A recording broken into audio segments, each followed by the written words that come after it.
where the mind is without fear and the head is held high, where knowledge is free.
Welcome students, আমি মৈনাক পোদ্দার। তোমাদের পাঠশালা যা continue হচ্ছে মালদা জেলা প্রশাসনের উদ্যোগে, জেলা শিক্ষা দপ্তরের উদ্যোগে। আমি মৈনাক পোদ্দার ফ্রম ওসমানী হাই মাদ্রাসা, ইতিহাস বিভাগের শিক্ষক। তোমাদের ক্লাসে ক্লাস 9-এ যে ক্লাসগুলো কন্টিনিউ করছিলাম আজকে, তার মধ্যে জার্মানিতে নাৎসিবাদের উত্থান, ফিফথ চ্যাপ্টারে প্রায় শেষের দিকে চলে এসেছি আমরা। এরপরে 6 আর 7 ছোট ছোট চ্যাপ্টার আছে, কমপ্লিট হয়ে যাবে। নাৎসিবাদের উত্থান, নাৎসিবাদ।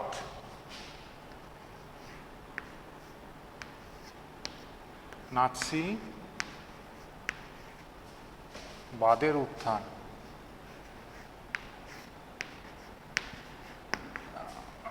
এর ওপর একটা সংক্ষিপ্ত আমি আলোচনা করব তোমাদের কাছে। নাৎসিবাদ কিভাবে উত্থান হলো বা কেন উত্থান হলো, এর প্রেক্ষাপটটা কি, কোথায় উত্থান হলো, কার নেতৃত্বে উত্থান হচ্ছে নাৎসিবাদের। দেখো,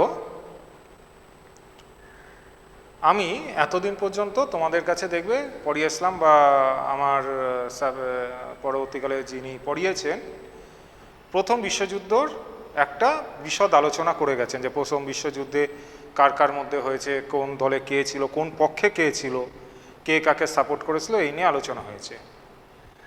প্রথম বিশ্বযুদ্ধের যে ভয়াবহতা বা ধ্বংসলীলা, তার পরবর্তীকালে আস্তে আস্তে গোটা বিশ্ব কি উপলব্ধি করেছে সেটা নিয়েও আমি আলোচনা করেছি। যে ইউরোপের গঠন, গণতন্ত্র রক্ষা,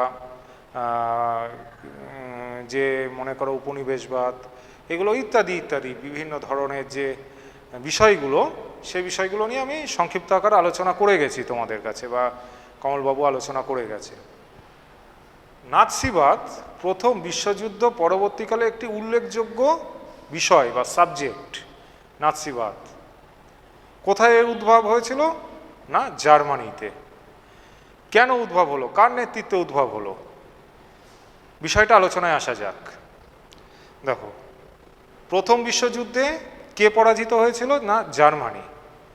এবং জার্মানি পরাজিত হওয়ার পর আন্তর্জাতিক ক্ষেত্রে, মানে ইন্টারন্যাশনাল পলিটিক্স বলো এবং সমস্ত দিক থেকে জার্মানি কিন্তু কোণঠাসা হয়ে পড়েছিল।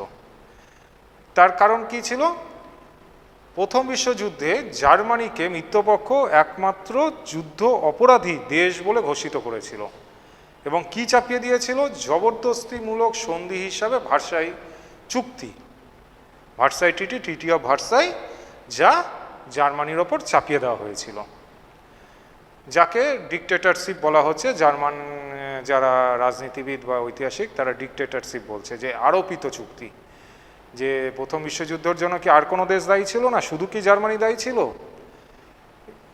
যে না, শুধু জার্মানির জন্যই এত বড় ধ্বংসলীলা হলো গোটা ইউরোপ জুড়ে, এই জন্য তাকে ডিকটেটরশিপ, আরোপিত চুক্তি বলা হচ্ছে। তো এর ফলে কি হচ্ছে, মনে করো যে চাপিয়ে দেওয়া যে আরোপিত যে চুক্তি, ভার্সাই চুক্তি, এই ভার্সাই চুক্তির ফলে জার্মানির আভ্যন্তরীণ ক্ষেত্রে কিন্তু বিশাল কিন্তু একটা গোলযোগের সৃষ্টি হয়েছিল। কেউ কিন্তু ভার্সাই চুক্তি মেনে নিতে পারছিল না। জাতীয়তাবাদী উদ্বুদ্ধ জার্মানবাসী তারা কিন্তু কোনোভাবে ভার্সাই চুক্তি মেনে নিতে পারেনি। শুধু আন্তর্জাতিক ক্ষেত্রে নয়, ভার্সাই চুক্তির যে বিশাল যে আর্থিক যে বোঝা জার্মানির পক্ষে বহন করাও কিন্তু কষ্টকর হয়ে দাঁড়িয়েছিল। যে বিশাল পরিমাণ আর্থিক বোঝা যে চাপিয়ে দিয়েছিল, তার ফলে কিন্তু জার্মানি এটা প্রায় বহন করতে পারছিল না। এর ফলে কি হলো, আভ্যন্তরীণ ক্ষেত্রে বেকারত্ব, শ্রমিক অসন্তোষ, কলকারখানার দিক থেকে বিভিন্ন ধরনের লকডাউন হয়ে যাচ্ছে, একাধিক দিক থেকে সামাজিক অসন্তোষ, মুদ্রাস্ফীতি, ঠিক আছে, খাদ্যের অভাব ইত্যাদি নানা দিক থেকে জার্মানিকে কিন্তু জর্জরিত করে ফেললো একটার পর একটা ঘটনা। কারণ জার্মানিকে বিশাল পরিমাণ অর্থের বোঝা, ক্ষতিপূরণের বোঝা তার উপর চাপিয়ে দেওয়া হয়েছে, যেটা জার্মানিকে বহন করে চলতে হচ্ছে। এর আগের দিন তার পরিমাণটাও আমি তোমাদেরকে বলেছি। এর ফলে জার্মানির আভ্যন্তরীণ রাজতন্ত্রের বিরুদ্ধে কিন্তু জার্মানবাসীর মধ্যে একটা ক্ষোভের সঞ্চার হতে শুরু করলো। যে আভ্যন্তরীণ যে রাজতন্ত্র, কে ছিল সেই সময় জার্মানির শাসন ক্ষমতায়? কাইজার দ্বিতীয় উইলিয়াম। অর্থাৎ কাইজার দ্বিতীয় উইলিয়ামের বিরুদ্ধে কিন্তু বিশাল একটা ক্ষোভ সেই সময় দানা বাঁধতে শুরু করলো। এই যে কাইজার দ্বিতীয় উইলিয়ামের বিরুদ্ধে যে ক্ষোভ দানা বাঁধতে শুরু করলো, এইরূপ পরিস্থিতিতে কাইজার দ্বিতীয় উইলিয়াম কি করলো, জার্মানি থেকে পালিয়ে পোল্যান্ডে চলে গেল, জার্মানি থেকে পালিয়ে হল্যান্ডে চলে গেল। কত তারিখ গেল? 1918 খ্রিস্টাব্দে 9 নভেম্বর। এগুলো শর্ট কোশ্চেন আসে তোমাদের। 1918 খ্রিস্টাব্দে 9 নভেম্বর চলে গেল হল্যান্ডে। এই যে হল্যান্ডে চলে গেল, আভ্যন্তরীণ অসন্তোষ যাকে ছেড়ে দিয়ে চলে গেল, এর ফলে জার্মান শাসন ক্ষমতায় কারা এলো? এর ফলে জার্মান শাসন ক্ষমতায় এলো ফ্রেডারিক ইবার্টের নেতৃত্বে।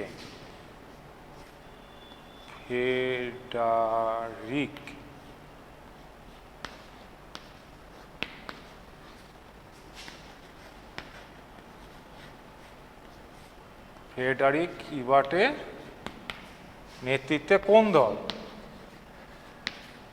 ফ্রেডারিক ইবার্টের নেতৃত্বে যে দলটা শাসন ক্ষমতা হলো সোশ্যালিস্ট ডেমোক্রেটিক পার্টি।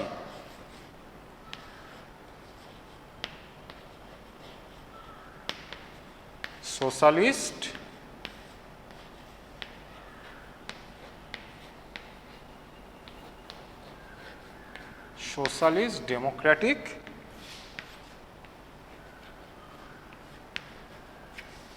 পার্টি ক্ষমতায় এলো ফ্রেডারিক ইবার্টের নেতৃত্বে। তারা সেই সময় শাসন ক্ষমতা দখল করলো। এর ফলে কি হয়েছে, এই যে ফ্রেডারিক ইবার্টের নেতৃত্বে যে সোশ্যালিস্ট ডেমোক্রেটিক পার্টি যে শাসন ক্ষমতা দখল করলো, তারা কিন্তু প্রাথমিক পর্যায়ে যে অসন্তোষমূলক, আভ্যন্তরীণ অসন্তোষমূলক বা বিশৃঙ্খলাময় পরিস্থিতিতে ক্ষমতা নিয়ে আসলো, তাদের পক্ষেও কিন্তু বার্লিনের থেকে শাসন ক্ষমতা পরিচালনা করা সম্ভব হচ্ছিল না। তাহলে তারা কোথা থেকে শাসন ক্ষমতা পরিচালনা করত? ভাইমার থেকে। সেই কারণে এই সরকারকে বলা হতো ভাইমার প্রজাতন্ত্র। কি বলা হতো? ভাইমার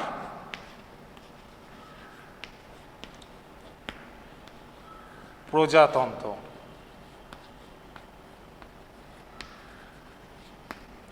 এখনো কিন্তু দেখো তোমাদের কাছে নাৎসি দলের উত্থানটা কিন্তু আসেনি। আস্তে আস্তে আসছে যে কি করে কাইজার দ্বিতীয় উইলিয়াম চলে গেল, দেশ ছেড়ে চলে গেল 1918 খ্রিস্টাব্দ 9 নভেম্বর। তারপর ফ্রেডারিক ইবার্টের নেতৃত্বে সোশ্যালিস্ট ডেমোক্রেটিক পার্টি ভাইমার প্রজাতন্ত্র গঠন করলো জার্মানিতে। এরাও কিন্তু সুষ্ঠুভাবে যে শাসন কার্য পরিচালনা করতে পারছিল তা নয়, এদেরকেও কিন্তু নানা সুবিধা অসুবিধার মুখোমুখি পড়তে হচ্ছিল। জন্মলগ্ন থেকেই এরা কিন্তু নানা সমস্যার মুখোমুখি হচ্ছিল। তাহলে এইটুকু বোঝা গেছে। এরপরে যে ঘটনাগুলো ঘটলো সে ঘটনাগুলো আমি বলছি। আমি এটা মুছে দিচ্ছি, তোমাদের এখান থেকে একটা, দুটো, তিনটে, চারটা শর্ট কোশ্চেন আসতে পারে। আমি আন্ডারলাইন করে দিচ্ছি। একটা, কবে কাইজার দ্বিতীয় উইলিয়াম দেশ ছেড়ে পেলে হল্যান্ডে চলে গেল? ফ্রেডারিক ইবার্টের নেতৃত্বে, কার নেতৃত্বে সোশ্যালিস্ট ডেমোক্রেটিক এবং ভাইমার প্রজাতন্ত্র। এই চারটা শর্ট কোশ্চেন তোমাদের এইটুকু জায়গার মধ্যে আসতে পারে। আচ্ছা, এর পরের প্যারাতে ঢুকছি আমি।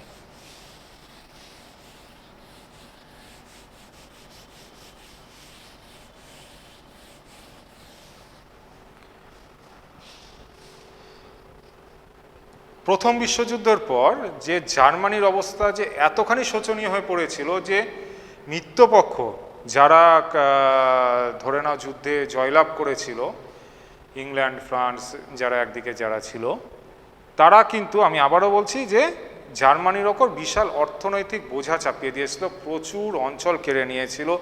জার্মানির ঘুরে দাঁড়ানোর যে মেরুদণ্ড, সেই মেরুদণ্ডটাই কিন্তু তারা ভেঙে দিয়েছিল।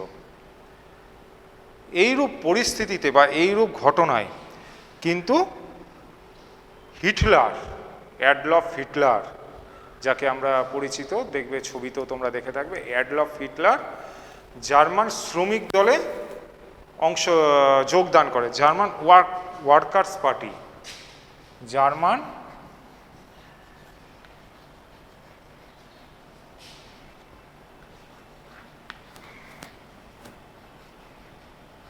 ওয়ার্কার্স পার্টি, এই দলে যোগদান করলো কে? Adolf Hitler. হিটলারের উত্থান হচ্ছে আস্তে আস্তে। এবং যখন অ্যাডলফ হিটলার এই দলে যোগদান করলো, তখন কিন্তু জার্মান ওয়ার্কার্স পার্টি খুব যে জনপ্রিয়তা লাভ করেছিল তা নয়, যে একটা শাসন ক্ষমতা দখলের মতন জায়গায় চলে আসবে এরকম না। ধীরে ধীরে অ্যাডলফ হিটলার জার্মান ওয়ার্কার্স পার্টির কিন্তু নেতৃত্ব পদে আস্তে আস্তে চলে এলো, যে নেতৃত্ব দেওয়ার ক্ষমতার মধ্যে চলে এলো। এবং বহু লোকও কিন্তু আস্তে আস্তে সেই সময় যারা আভ্যন্তরীণ অসন্তোষ, ক্ষোভ, তারা কিন্তু জার্মান ওয়ার্কার্স পার্টিতে যোগদান করতে শুরু করেছিল। এবং হিটলার এই জার্মান ওয়ার্কার্স পার্টিতে অংশ নেওয়ার পর তার নাম দেয় national socialist German workers party. কি নাম দেয়? National socialist German workers party. তার মানে প্রথমে দুটো ওয়ার্ড যোগ করে দিলেই হয়ে যাবে, national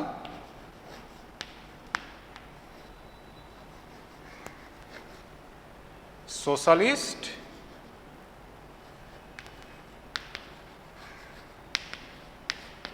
German workers party, national socialist German workers party.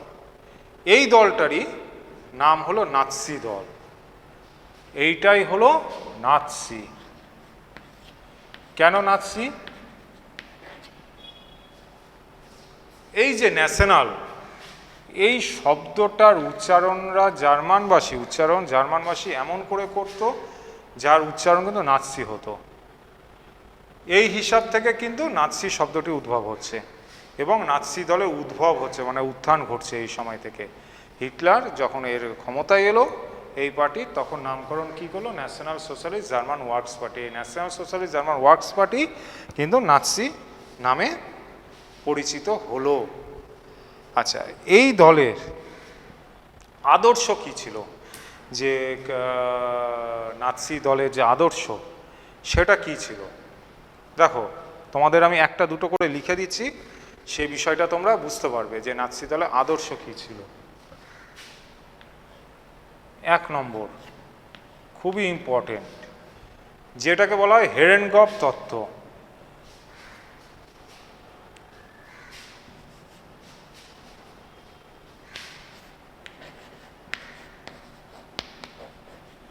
হেরেনগফ তত্ত্ব কি ছিল? এটা হিটলার মনে করত বা নাৎসিরা মনে করতেন যে জার্মানিরা একমাত্র বিশুদ্ধ আর্য রক্ত বহন করে, নর্ডিক রক্ত বা নর্ডিক জাতি, বিশুদ্ধ আর্য রক্ত বহন করে, নর্ডিক রক্ত, যার মধ্যে কোনো জাতি সংকর নেই, যে দুটো জাতি মিশে একটা জাতি হয়েছে, এই রকম নয়, বিশুদ্ধ আর্য রক্ত জার্মানরা বহন করে। সুতরাং সেই দিক থেকে বিচার করে জার্মানিদের অভিমত বা হিটলারের অভিমত, জার্মানিরা অন্য সকল বর্ণ সংকর জাতির ওপর ক্ষমতা আরোপ করবে, এটাই নিয়ম। তার মানে হেরেনকোভ-ভোগদত্তে কি বলছে, যে জার্মানরা বিশুদ্ধ আর্য রক্ত বহন করছে, এই বিশুদ্ধ আর্য রক্ত বহন করার জন্য কারা জার্মানিরা অন্য সকল যে বর্ণ সংকর জাতি আছে তার ওপর ক্ষমতা আরোপ করবে বা তার ওপর ক্ষমতা চাপাবে। এই তত্ত্বই হলো হেরেনকোভ তত্ত্ব। এটা জার্মান যে নাৎসি দলের একটা আদর্শের মধ্যে কিন্তু পড়ে। এটা খুবই ইম্পর্টেন্ট যে জার্মান যে নাৎসি দলের যে আদর্শ, সে বিশুদ্ধ আর্য রক্ত, নর্ডিক রক্ত।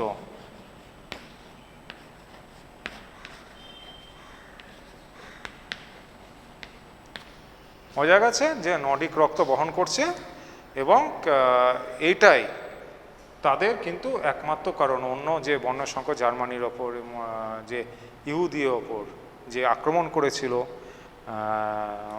হিটলার, এটা কিন্তু অনেকাংশে কারণ ছিল। দ্বিতীয় নম্বর কি, ফুয়েরার।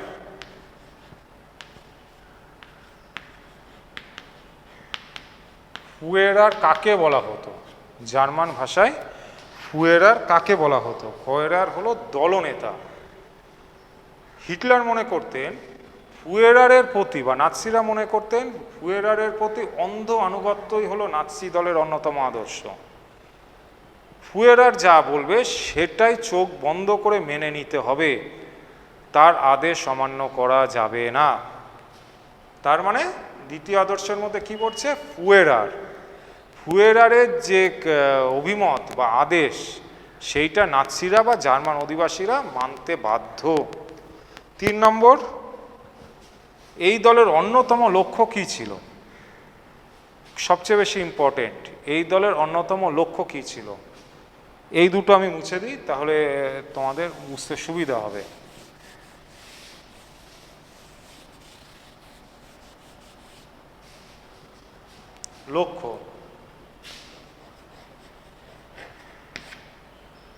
লক্ষ্য কি ছিল?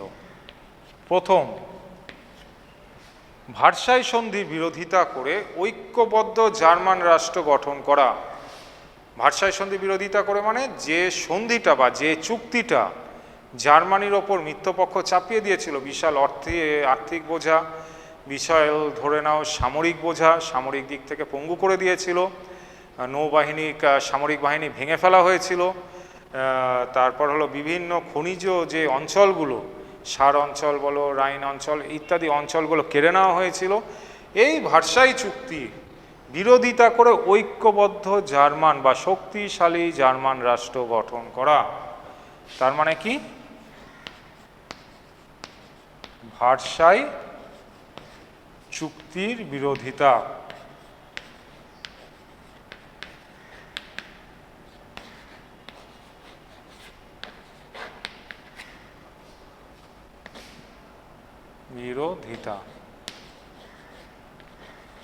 আচ্ছা, ভার্সাই চুক্তির বিরোধিতা প্রথম। দ্বিতীয়ত কি? ক্যাথলিক বিরোধিতা।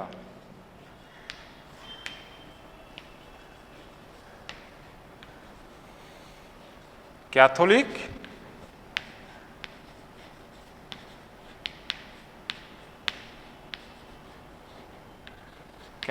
বিরোধিতা। 3 নম্বর, কমিউনিস্ট বিরোধিতা।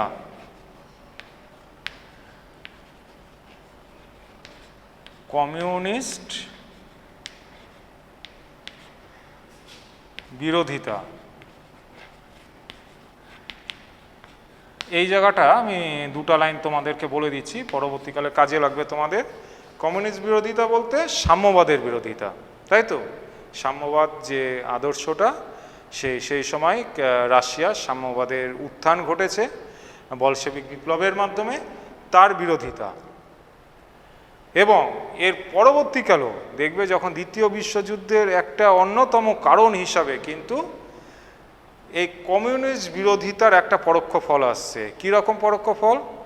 ইংল্যান্ড এবং জার্মানি এই সাম্যবাদ বা কমিউনিস্ট বিরোধিতার জন্য কিন্তু হিটলার এবং আগে দেখবে তোমাদেরকে স্যার পড়িয়েছে মুসোলিনি এদেরকে কিন্তু তোষণ নীতি গ্রহণ করেছিল। তোষণ নীতি মানে এরা একের পর এক দেশ দখল করে গিয়েছিল, তার কিন্তু কোনো বিরোধিতা করেনি ইংল্যান্ড ফ্রান্স, যে সাম্যবাদকে আটকাও, সাম্যবাদ আর কমিউনিস্ট যে ভাবধারা বা আদর্শ, সেই ভাবধারা বা আদর্শকে আটকাও, যে সাম্যবাদ তার বিরোধিতা। সুতরাং এর একটা অন্যতম লক্ষ্যের মধ্যে কিন্তু এই বিরোধিতা পড়ে। আর 4 নম্বর কি? ইহুদি বিরোধিতা।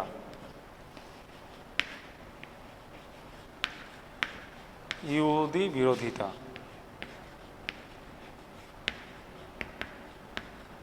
ইহুদিদের দেশ কোনটা? কয়েকদিন আগে তোমরা টিভিতে দেখতে পাবে ইসরায়েল। ইসরায়েল প্যালেস্তাইনে দেখবে একটা টিভিতে তোমাদের মাঝে মধ্যে খবর আসে, ইসরায়েল সেই ইহুদিদের বিরোধিতা। হিটলার তার শাসন ক্ষমতা দখলের পর প্রচুর ইহুদিদের কিন্তু হত্যা করেছিল গ্যাস চেম্বারে ঢুকিয়ে, প্রায় 90 লক্ষের ওপর সংখ্যাটা, অ্যাকুরেট সংখ্যাটা 90-92 লক্ষের ওপর ইহুদিদের কিন্তু গ্যাস চেম্বারে ঢুকিয়ে হত্যা করেছিল। এই ইহুদিদের বিরোধিতা, ঠিক আছে, এই 4টা ছিল হলো নাৎসি দলে অন্যতম। ভার্সাই চুক্তির বিরোধিতা করে শক্তিশালী জার্মান রাষ্ট্র গঠন করা, মানে তার ওপর যে আরোপিত চুক্তিগুলো সেগুলো মানবে না, না মানার মাধ্যমে তার বিরোধিতা করা। ক্যাথলিক বিরোধিতা, কমিউনিস্ট বিরোধিতা, সাম্যবাদের বিরোধিতা যেটা আমি বললাম, আর ইহুদি বিরোধিতা। বোঝা গেছে? আচ্ছা, এরপরে এইটুকু জায়গা আমি মুছে দিচ্ছি। তারপরে আসছে হলো হিটলারের আত্মজীবনী।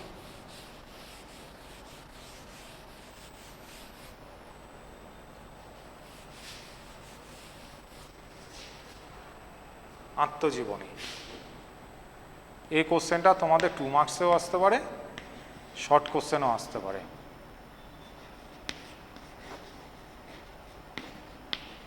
আত্মজীবনী, হিটলারের আত্মজীবনীর নাম কি? এই কোশ্চেনটা কিন্তু তোমাদের আসে। Mine camp.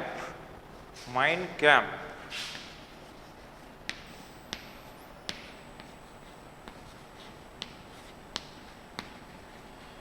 হিটলারের আত্মজীবনীর নাম হলো মেইন ক্যাম্প বা মাইন ক্যাম্প, যেটা ইংলিশে তোমাদের আসে MEIN, আমি লিখে দিচ্ছি ইংলিশে, মেইন ক্যাম্প,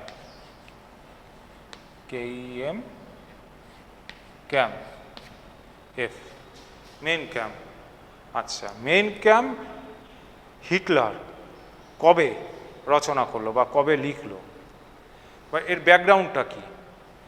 ব্যাকগ্রাউন্ড হচ্ছে 1923 সালের দিকে, যখন ভাইমার প্রজাতন্ত্র, যেটা আমি তোমাদের কাছে এর আগেই পড়লাম, যে সোশ্যালিস্ট ডেমোক্রেটিক পার্টি, যে নামটাকে বলা হচ্ছে সোশ্যালিস্ট ডেমোক্রেটিক পার্টি, যারা ক্ষমতা লাভ করেছিল সেই সময় কাইজার দ্বিতীয় ইলাম চলে যাওয়ার পর, সেই সময় জার্মানির আভ্যন্তরীণ ক্ষেত্রে কিন্তু অসন্তোষ দেখা দিয়েছিল, বিভিন্ন বিশৃঙ্খলাময় পরিস্থিতির উদ্ভব হয়েছিল। এই বিশৃঙ্খলাময় পরিস্থিতির সময় হিটলার কিন্তু বিরোধিতা করেছিল। কার আন্ডারে বিরোধিতা করেছিল? লুডেনডর্ফের নেতৃত্বে।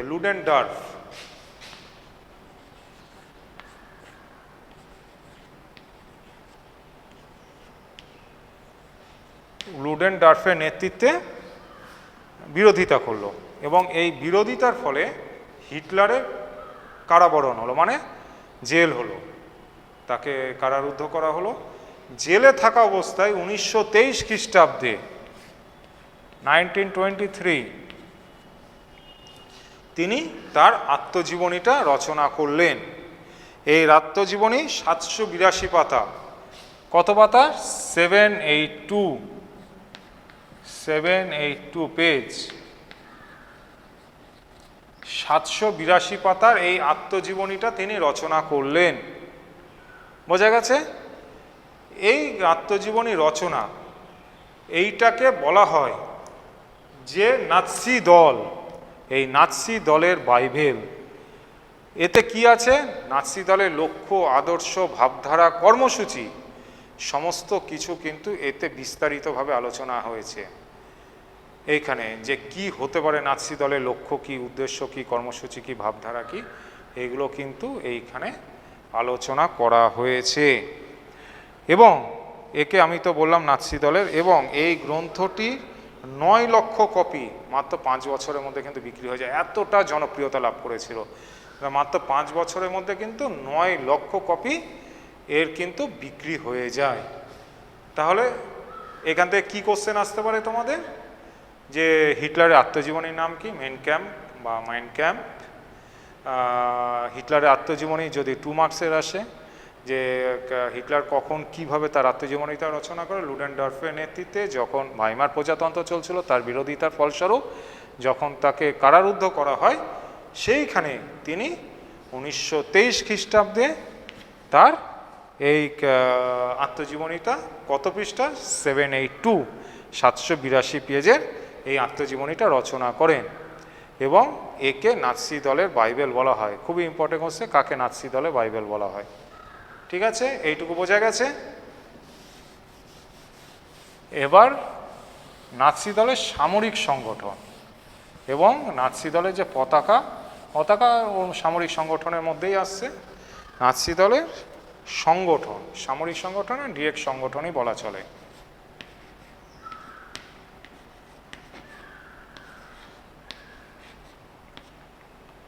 নাৎসি দলের সংগঠন কেমন ছিল? সংগঠন বলতে কি বোঝায়? নাৎসি দল গঠনমূলক, বা তাকে কিভাবে কে কে প্রোটেকশন করতো, কিভাবে চলতো তার সংগঠন, সেটা কি রকম ছিল। দেখো এই জায়গাটা কয়েকটা ওয়ার্ড তোমাদের কাছে আমি লিখে লিখে বলে দিব।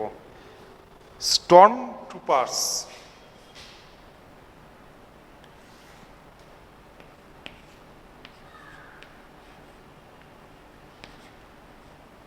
স্টর্ম ট্রুপার্স,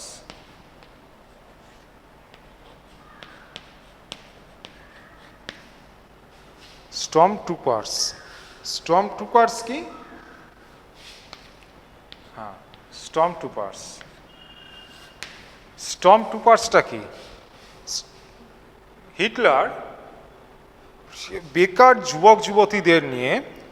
যুবকদের নিয়ে গঠিত আধা সামরিক বাহিনী। এটা আধা সামরিক, কিন্তু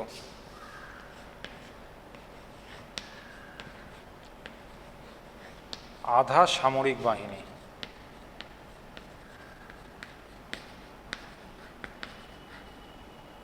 আধা সামরিক বাহিনী বেকার যুবকদের নিয়ে তিনি গঠন করেছিলেন। এদের কাজ কি ছিল?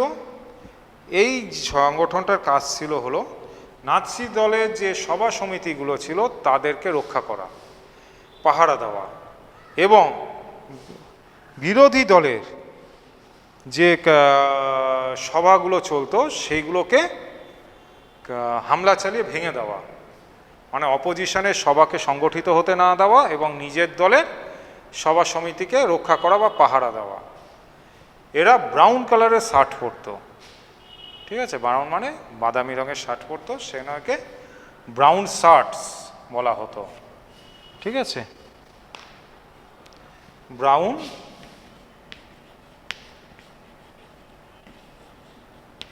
শার্টস। খুবই ইম্পর্টেন্ট কোশ্চেন এটা, ব্রাউন শার্টস কাদের বলা হতো? স্টার্ট দিয়ে দিলাম, স্টর্ম ট্রুপার্স, ব্রাউন শার্টস বলা হতো যাদেরকে, স্টর্ম ট্রুপার্স যাদেরকে বলা হতো। আচ্ছা, এর ওপরে সংগঠনের দিক থেকে এর ওপরে কারা ছিল? এর ওপরে ছিল এলিট গার্ডস।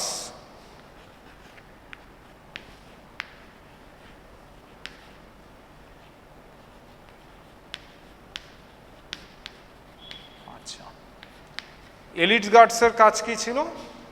এলিট গার্ডসের কাজ ছিল এরা নিজেদের জীবন দিয়েও হলো নাৎসি দলের যে নেতা নেতৃত্ব ছিল তাদেরকে রক্ষা করতো। এলিট সম্প্রদায়কে রক্ষা করাই ছিল এলিট গার্ডসের কাজ। বোঝা গেছে? এলিট সম্প্রদায়কে রক্ষা করতে হবে, এদের দলের কাজ হলো এটা। আর একটা ছিল গুপ্ত পুলিশ বাহিনী, যার নাম কি ছিল? গুপ্ত পুলিশ বাহিনী কিন্তু হিটলারের সময় সব থেকে গুরুত্বপূর্ণ ভূমিকা নিয়েছিল, যে গুপ্ত পুলিশ বাহিনী গেস্টাপো।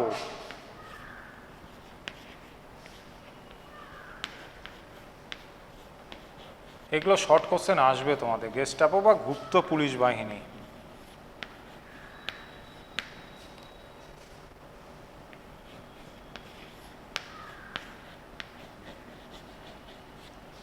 গুপ্ত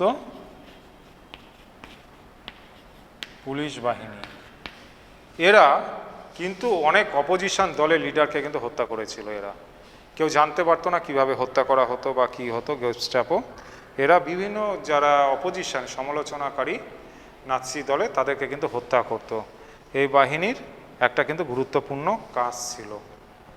এরপরে সংগঠনের দিক থেকে এবার আসবো নাৎসি দলের পতাকা, সেইটা কি রকম ছিল।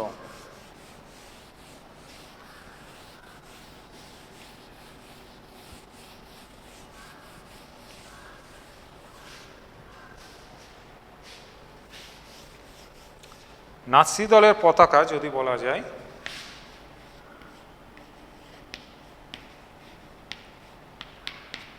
ছিল রক্তবর্ণ, মানে লাল। তার মাঝে ছিল সাদা রঙের স্বস্তিকা চিহ্ন।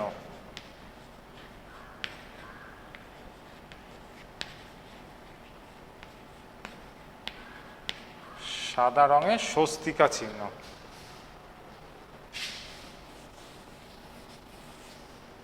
আচ্ছা, রক্তবর্ণ সাদা রঙের স্বস্তিকা চিহ্ন। কোনটা কিসের প্রতীক? রক্তবর্ণ হলো ধনতন্ত্রের বিরোধিতা। রক্তবর্ণ কিসে?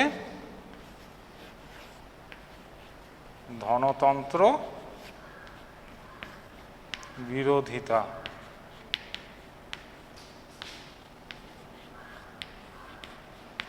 আচ্ছা, সাদা রং, সাদা রং কিসের প্রতীক? জাতীয়তাবাদ।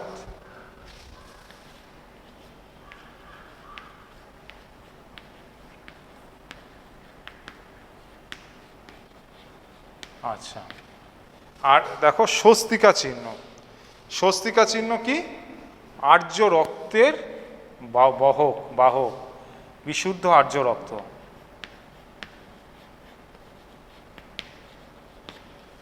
এর আগে আমি তোমাকে বলছি হেনফোক যে তত্ত্ব, সেখানে বলা হচ্ছে জার্মানিরাই একমাত্র বিশুদ্ধ আর্য রক্ত বহন করে।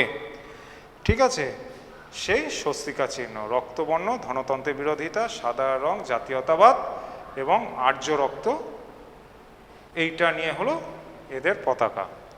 এরপরে কি বলছে একটা লাস্ট, যেটা মুখপত্রের নাম কি? People's observer. মুখপত্র এখানে লিখে দিচ্ছি আমি।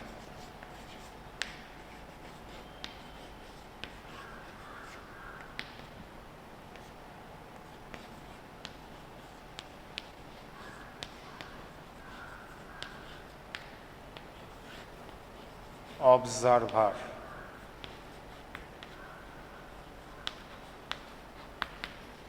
অবজারভার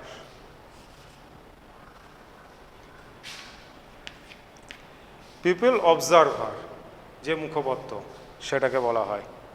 ঠিক আছে, তো এরপরে নাৎসি দল কিভাবে ক্ষমতা লাভ করলো এইটা তোমাদের কাছে আমি পড়াবো।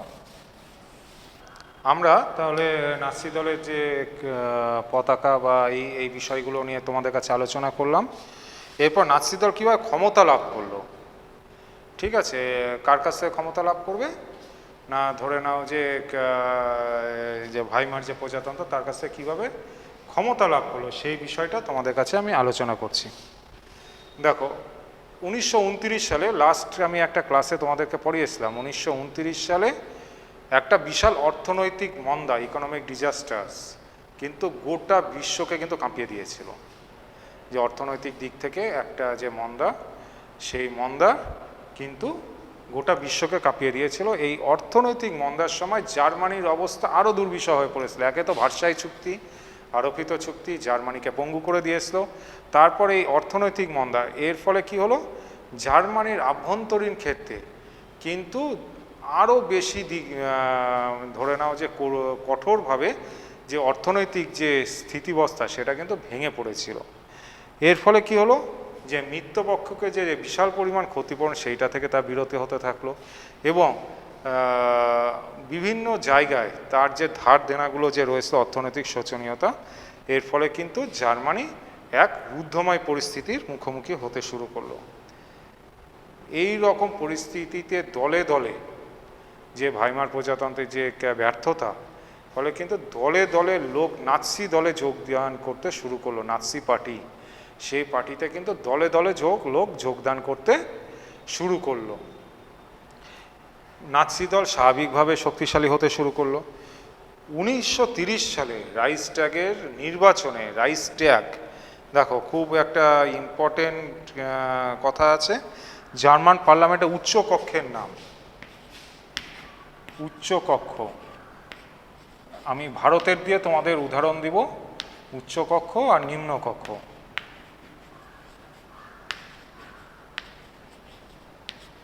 ভারতীয় পার্লামেন্টের উচ্চ কক্ষের নাম হলো রাজ্যসভা, নিম্ন কক্ষের নাম হলো লোকসভা।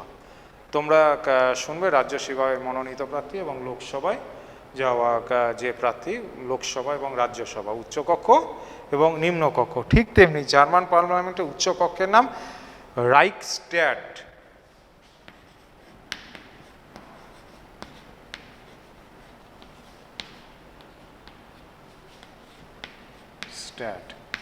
আর নিম্নকক্ষের নাম রাইখস্ট্যাগ।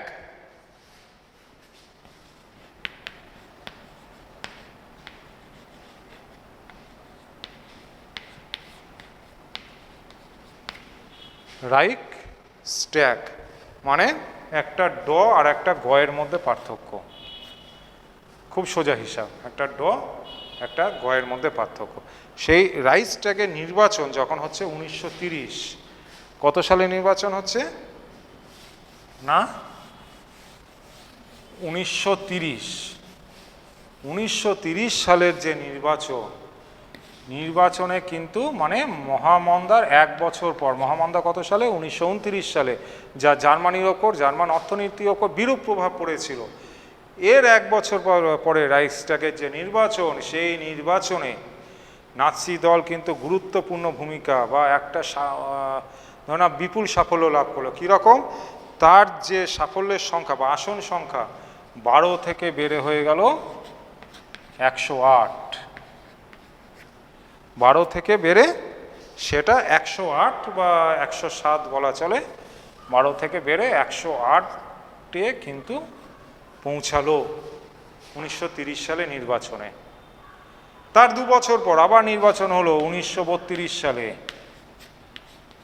এই যে 1932 সালে যে নির্বাচন, এই 1932 সালে নির্বাচনে আরও সাফল্য পেল। 608টা যে আসন, 608টা আসনের মধ্যে নাৎসি দল একা লাভ করলো হলো 230টা আসন। 230টা আসন একা লাভ করলো। এই সময় যে রাষ্ট্রপতি, সেই সময় প্রেসিডেন্ট হিন্ডেনবার্গ, হিটলারকে তার ক্ষমতা লাভের, হিটলারকে সরকার গঠনের জন্য আহ্বান করলো। হিটলার কি করলো, সব দল নির্বিশেষে একটা সরকার গঠন করলো এবং ক্ষমতা লাভ করলো, যেটা কিন্তু বেশি দিন চললো না। আবার তার কয়েকদিন পর আবার নির্বাচন হলো, সেই নির্বাচনে আবার নাৎসি দল তার থেকেও বেশি সিট পেল, 266টা সিট। আস্তে আস্তে কি হচ্ছে দেখো, যে নাৎসি দল জার্মানিতে একটা বিপুল সাফল্য লাভ করছে। কাকে বেস করে সাফল্য লাভ করছে? ভার্সাই চুক্তির বিরোধিতা করে, মানে বিরোধিতা করার সাহস দেখাতে পেরেছিল, ভার্সাই চুক্তির বিরোধিতা করে, ইহুদি বিরোধিতা করে, কমিউনিস্ট বিরোধিতা করে, ধনতন্ত্রের বিরোধিতা করে, এইগুলো বিরোধিতা করে, এবং হিটলারের ব্যক্তিগত যে আচরণ বা ব্যক্তিগত যে, হিটলার একটা বিখ্যাত বাগ্মী ছিলেন, বাগ্মী মানে খুব ভালোভাবে বক্তৃতা দিতে পারতেন, ঠিক আছে, এই বক্তৃতা দান ক্ষমতা, এইগুলো কিন্তু জার্মানবাসী জাতীয়তাবোধকে কিন্তু জাগ্রত করেছিল। এবং জার্মানবাসী যে জাতীয়তাবোধকে আস্তে আস্তে জাগ্রত করলো, তারা কিন্তু শক্তিশালী জার্মান রাষ্ট্র, শক্তিশালী জার্মান রাষ্ট্র গঠনের কিন্তু স্বপ্ন দেখতে শুরু করলো। এই প্রেক্ষাপটই কিন্তু নাৎসি দলের সাফল্যের অন্যতম কারণ ছিল। এর ফলে কি হলো, 1934 সালে রাষ্ট্রপতি যখন হিন্ডেনবার্গের মৃত্যু হচ্ছে 1934 সালে, হিন্ডেনবার্গের মৃত্যুর পর হিটলার একসাথে প্রধানমন্ত্রী এবং রাষ্ট্রপতি দুটো ক্ষমতায় দখল করলো, এবং ক্ষমতা দখল করার পর ফুয়েরার বা সর্বোচ্চ ক্ষমতার অধিকারী যাকে বলা হয় প্রধান দলনেতা বা প্রধান নেতা ফুয়েরার, এই ক্ষমতাটা তিনি পেয়ে গেল বলে নিজেকে গণ্য করলো যে ফুয়েরার বা প্রধান নেতা। এতদিন কি বললাম যে ফুয়েরার এমন একজন নাৎসি দলের ক্ষমতাবান পজিশন যে যার কেউ বিরোধিতা করতে পারবে না, তিনি যা বলবেন অন্ধভাবে তাই মানতে হবে। ফলে 1934 সালে হিটলার কিন্তু সেই সর্বোচ্চ জায়গায় পৌঁছে গেল যে যার বিরোধিতা করার কোনো জায়গা নেই। আস্তে আস্তে দেখবে, আমি যখন এরপরে দ্বিতীয় বিশ্বযুদ্ধ পড়াবো, দ্বিতীয় বিশ্বযুদ্ধে জার্মানির দায়িত্ব বা জার্মানি কি করে দ্বিতীয় বিশ্বযুদ্ধকে আস্তে আস্তে ত্বরান্বিত করলো, যার আলাদা প্রেক্ষাপটও আছে, অন্যান্য প্রেক্ষাপট, তার মধ্যে কিন্তু একটা অন্যতম কারণ ছিল এটা যে হিটলারের নেতৃত্বে নাৎসি দলের যে উত্থান। আজকে যে আমি তোমাদের পড়ালাম হিটলারের নেতৃত্বে নাৎসি দল কীভাবে ক্ষমতা লাভ করলো। এরপরেও তো মনে করো 234 থেকে 239 সাল অবধি যখন পোল্যান্ড আক্রমণ করছে হিটলার, এই অবধিও তো ঘটনা রয়েছে, মাঝখানে ঘটনা। এই ঘটনাটা কিন্তু সবথেকে গুরুত্বপূর্ণ যে হিটলার এমন কিছু কি কাজ করলো যার জন্য দ্বিতীয় বিশ্বযুদ্ধ ত্বরান্বিত হলো। শুধু হিটলার একা নয়, সমগ্র বিশ্বের বিভিন্ন যে বড় বড় দেশগুলো সেই সময় রাজনীতিক থেকে প্রত্যেকেই কিন্তু এই বিশ্বযুদ্ধের জন্য কম বেশি দায়ী ছিল। এবং হিটলারের বা মুসোলিনির কী এমন ঘটনা ছিল যা দ্বিতীয় বিশ্বযুদ্ধের দিকে টেনে নিয়ে গেল, ঠিক আছে, এইটা আমি এরপরের দিন আলোচনা করব। আজকে 234 সালে হিটলার তার ক্ষমতা বা ফুয়েরার যে পদটা সেটা কিন্তু সর্বোচ্চ পদ দখল করলো, এবং আস্তে আস্তে বিভিন্ন রকম যে বিরোধিতাগুলোর ওপর ভিত্তি করে বা লক্ষ্যের ওপর ভিত্তি করে তিনি এসেছিলেন, সেই ইহুদি বিরোধিতা, কমিউনিস্ট বিরোধিতা, সেইগুলোর মাধ্যমে কিন্তু নিজেকে শক্তিশালী করতে শুরু করলো। আজকের ক্লাস আমার এখানে শেষ হচ্ছে, ঠিক আছে। এরপরের দিন এই চ্যাপ্টারে লাস্ট ক্লাস হবে, দিয়ে কমপ্লিট হয়ে যাবে। ওকে, ধন্যবাদ।